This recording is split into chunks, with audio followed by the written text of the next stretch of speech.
Class 4 এর English for today এই বইটি থেকে পড়া হচ্ছে ইউনিট 13 বা 13 নম্বর অধ্যায়, ত্রয়োদশ অধ্যায়। অধ্যায়ের শিরোনাম হচ্ছে, টাইটেল হচ্ছে টেলিং দ্য টাইম, অর্থাৎ সময় বলা, সময়কে কিভাবে পড়তে হয়।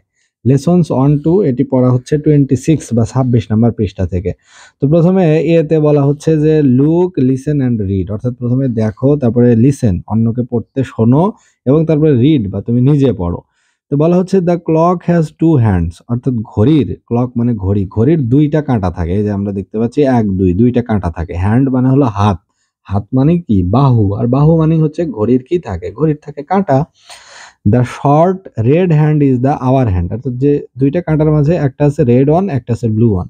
রেড ওয়ান হচ্ছে শর্ট বা খাটো, এই খাটোটা হচ্ছে আওয়ার, বা এটাকে বলা হয় ঘন্টার কাঁটা, ঘন্টার কাঁটা বা red hand. Are the long blue hand is the minute hand, এই যে ব্লু হ্যান্ড যেটা লম্বা, এটা হচ্ছে মিনিটের কাঁটা।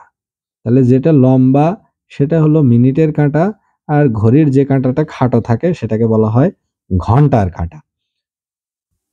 এখন বি নাম্বারে বলছে লুক অ্যাট দ্য ক্লকস, এবার ঘড়িগুলোর দিকে তাকাও, এখানে 6টা ঘড়ি আছে। সে দ্য টাইমস, সময় এবার তুমি বলো কোন ঘড়িতে কত বাজে। Complete the sentences with the correct number, অর্থাৎ সঠিক নাম্বার ব্যবহার করে গ্যাপগুলো পূরণ করো। যেমন ইটস ড্যাশ ও ক্লক, এখানে ঘড়িতে কয়টা বাজে, ঘন্টার কাঁটা কোথায়, ঘন্টার কাঁটা 5-এ, মিনিটের কাঁটা 12-তে, তাহলে বাজে কত, 5 ও ক্লক।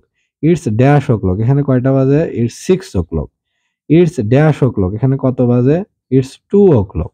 এখানে কত বাজে, ঘন্টার কাঁটা কোথায়, 8-এ, আর মিনিটের কাঁটা 12-তে, তাহলে ইটস 8 ও ক্লক।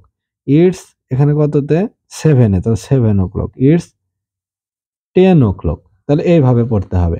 এখন নিচে আছে যে ল্যাঙ্গুয়েজ ফোকাস, অর্থাৎ ভাষার কোন দিকটাতে গুরুত্ব দিতে হবে, এখান থেকে শেখার কি আছে, সেটা হলো টেলিং দ্য টাইম বা সময় বলা।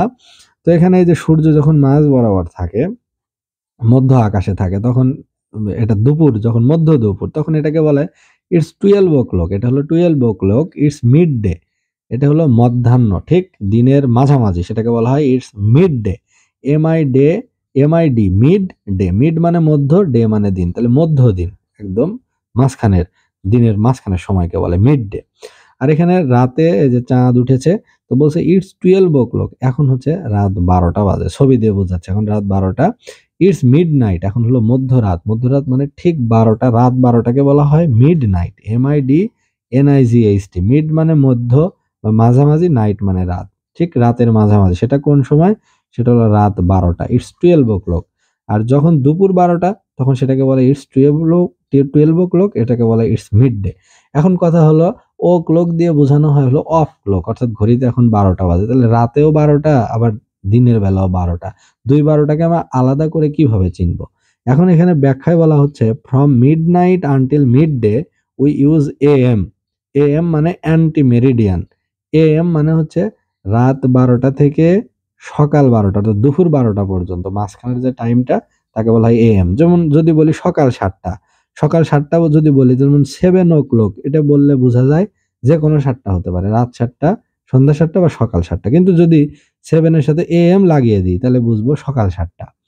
আর from midday until midnight, অর্থাৎ দুপুর থেকে শুরু করে, দুপুর 12টা থেকে শুরু করে রাত 12টা পর্যন্ত বলা হয় PM, এই টাইমটাকে বলা হয় PM বা পোস্ট মেরিডিয়ান। যেমন যদি বলি রাত 9টাকে, তাহলে কিন্তু 9 AM লেখা যাবে না, তাহলে লিখতে হবে 9 PM।